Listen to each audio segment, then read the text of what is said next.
Les prénoms cités dans cette vidéo sont entièrement fictifs, et les voix sont modifiées également, pour protéger la confidentialité de chacun. Nous arrivons au moment où, nous avons révélé toute la vérité à Ted. Dans un esprit de transparence, nous allons observer nos échanges, ça aura de l'importance pour la suite.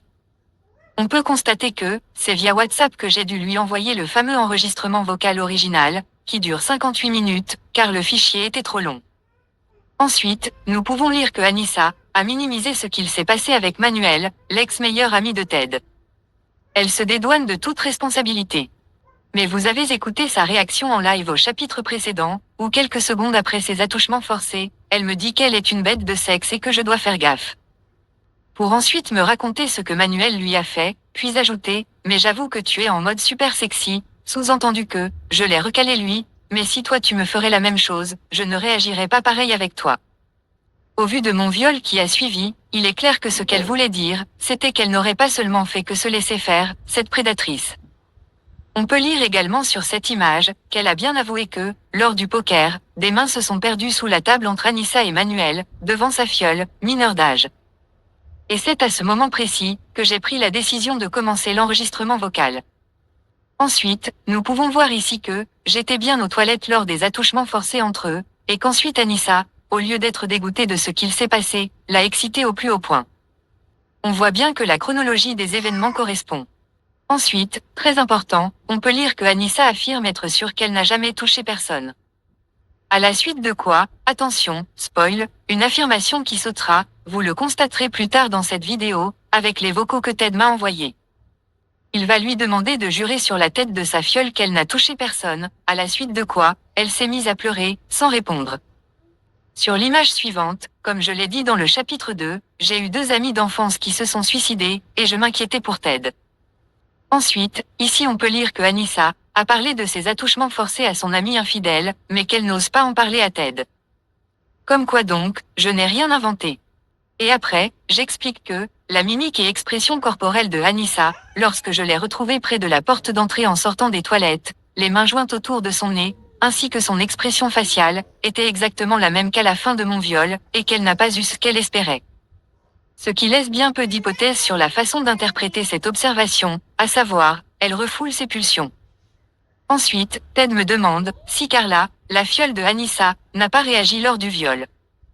Elle est en effet un témoin clé dans cette histoire, mais non seulement je ne voulais pas la mêler à cette histoire parce que je sais qu'elle aurait commencé par nier, car Anissa est son idole.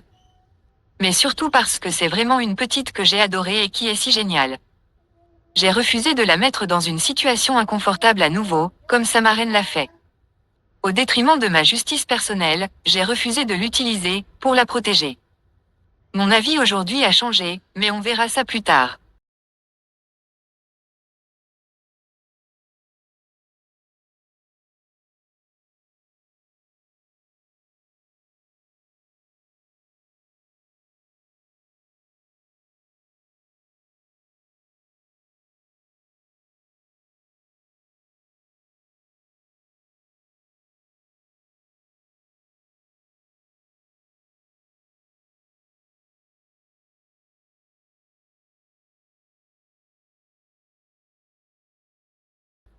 Ensuite, sur les images suivantes, d'autres preuves que ce que j'ai raconté est vrai. Ici, je parle de mon ami, Norman, avec lequel j'ai à peu près vécu une situation similaire. Je savais que sa femme le trompait, puis quand elle l'a quitté en le faisant culpabiliser de cette rupture, j'ai vrillé, et j'ai tout raconté à Norman. J'ai le sens du devoir, et à cause de ça, je m'impose de me mettre dans des situations inconfortables, au nom de la vérité et de l'authentisme et j'en suis fière. Toute forme de fausseté me répugne et j'ai toujours lutté contre ça, quitte à me mettre dans l'inconfort. Sauf que lui, il n'a pas retourné par facilité toute la situation contre moi, dans son intérêt, pour enterrer l'histoire. Ted, grâce à toi, j'ai pris la mesure à quel point Norman était un ami de valeur. Il a été fort, juste avec qui il le devait, et courageux en affrontant la réalité telle qu'elle est. Grâce à toi, j'ai pu constater que ce n'est pas donné à tout le monde, ce que lui a fait. On peut lire ensuite que Anissa a voulu écouter l'enregistrement. Je sais aujourd'hui que c'était pour préparer sa défense et étudier à ses possibilités pour le futur, et non pas pour lui rafraîchir la mémoire. Ensuite, on peut lire ici que Anissa dit que si vraiment elle avait fait ça, elle comprenait qu'on ne veuille jamais plus la voir. À ce moment-là, tu étais au moins un minimum juste, Anissa. Mais c'était trop dur à supporter dans le temps, n'est-ce pas? Et pire encore devant nos amis en commun. Il fallait que tu trouves une alternative, et Ted t'a aidé à enterrer cette vérité, avec sa créativité malsaine pour retourner les situations à son avantage. C'était plus facile pour ta conscience, que de t'assumer, toi et la responsabilité de tes actes.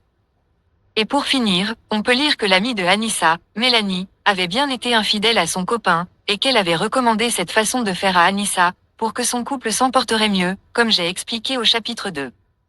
Passons au vocal que Ted m'a envoyé, le soir où nous lui avons révélé la vérité, et qu'il a confronté Anissa. Pour information, la coco, c'est le diminutif de cocaïne. Elle vient de partir avec un coco, elle m'a avoué, elle m'a dit qu'effectivement ça s'était passé, mais qu'une fois qu'elle avait pris dans les toilettes. Ce qui prouve que c'est bien une consommatrice, une toxicomane. Ici ce qu'il se passe est complètement lunaire. Elle dit que c'était qu'une fois.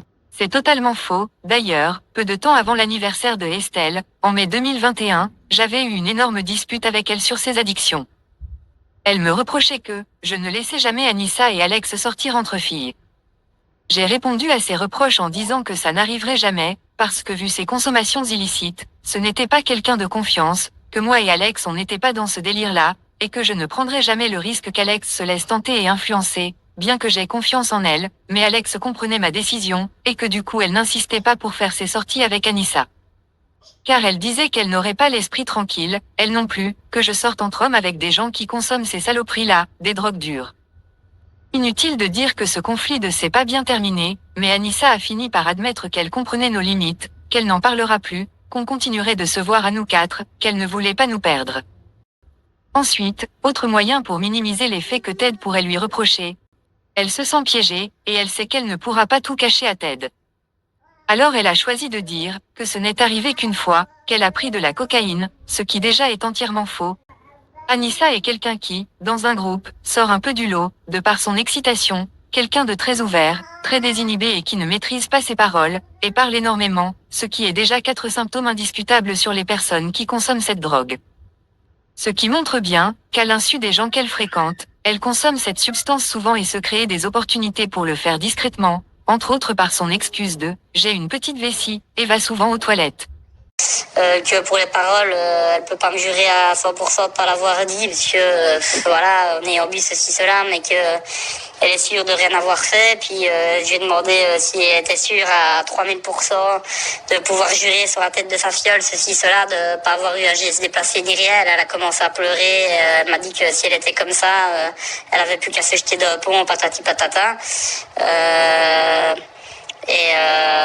Je lui ai dit, tu fais quoi à ma place si ta meilleure pote que tu connais depuis 15 ans, comme moi je connais Ben et Alex, venait te trouver en te racontant des choses comme ça.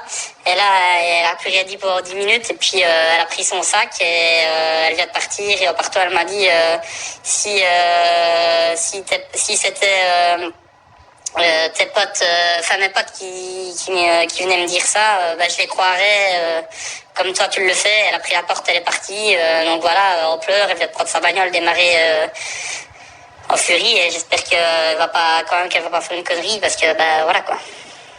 Ensuite, nous arrivons au moment où Ted dit que Anissa affirme qu'elle n'a jamais fait de geste déplacé envers moi, puis quand il lui demande de jurer sur la tête de sa fiole, là, elle s'est mise à pleurer, synonyme d'aveu.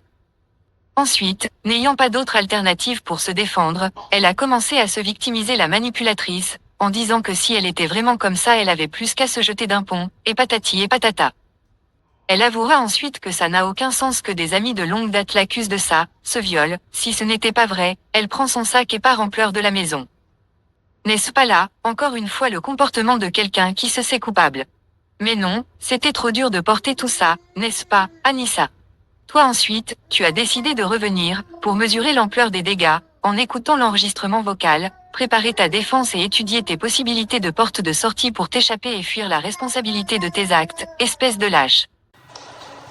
Tu vois, l'anniversaire, quand je suis arrivée, moi, après la plongée et tout, il était 23h, elle était déjà morte beurrée.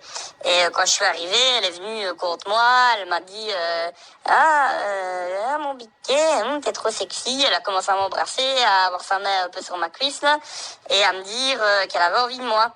Et tantôt, je lui dis ça va, puisque t'es sûre de te rappeler toute la soirée avec Ben, etc. Et ben, quand je suis arrivé chez Estelle. moi à 23h après la plongée et tout, comment est-ce que tu m'as accueilli? T'étais fâché, tu râlais, t'étais content, tu m'as fait un bisou, tu m'as pas fait de bisou, t'as fait quoi? Elle a été incapable de me dire, je lui ai raconté l'histoire, donc comment qu'elle m'avait pris dans les bras, hein, qu'elle s'était frottée à moi parce qu'elle avait envie de moi, parce qu'elle avait bu un verre, ceci, cela.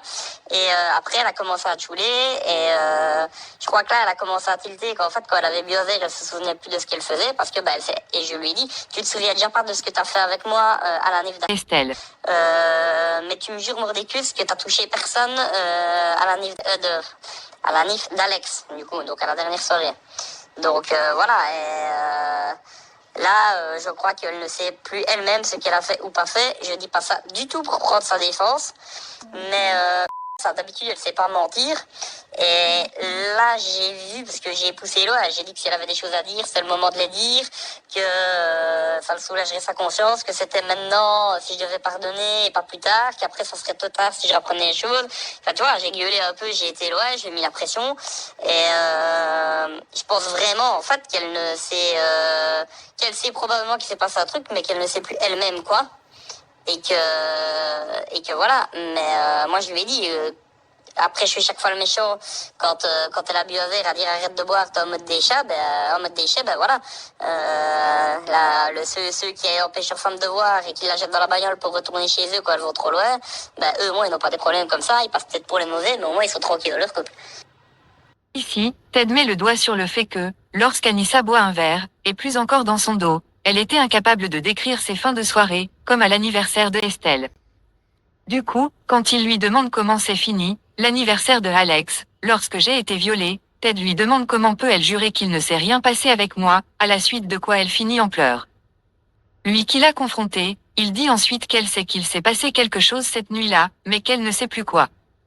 Un peu facile, n'est-ce pas? Vous l'avez entendu sur l'enregistrement, elle n'était pas si loin dans son état d'ébriété qu'elle le prétend, elle s'exprimait encore très bien, elle était toujours lucide. Peu crédible du coup, et si elle ment de cette façon à son conjoint, qu'est-ce qu'elle doit faire avec ses amis? Eh bien maintenant, vous en aurez une petite idée, méfiez-vous des gens qui, d'apparence sont irréprochables. Ce sera ma conclusion de ce chapitre. Un dicton dit, après tout, on sait à quoi s'en tenir avec nos ennemis, car ce sont nos ennemis. Alors que, nos amis, nous ne pouvons être trahis que par des amis. Bref, c'est alors que Ted, comme dit précédemment, a profité de notre absence au pays, pour réécrire toute l'histoire en leur avantage, et que Anissa, n'ayant pas d'autre possibilité, par lâcheté, elle s'est cachée derrière les fausses rumeurs et accusations envers moi, pour décrédibiliser ma parole, pour anticiper le jour où je raconterai la vérité. Il a poussé le vice au maximum du possible. Ce qui m'a amené, à me pencher sur le cas de Ted, que je n'aurais jamais soupçonné d'être si fourbe et intelligent. J'avais besoin de réponses, et des témoins précieux, qui ont découvert le monstre avant moi, m'ont mis sur la voie en me montrant ce texte, qui décrit ce qu'est un pervers narcissique. Voir chapitre suivant.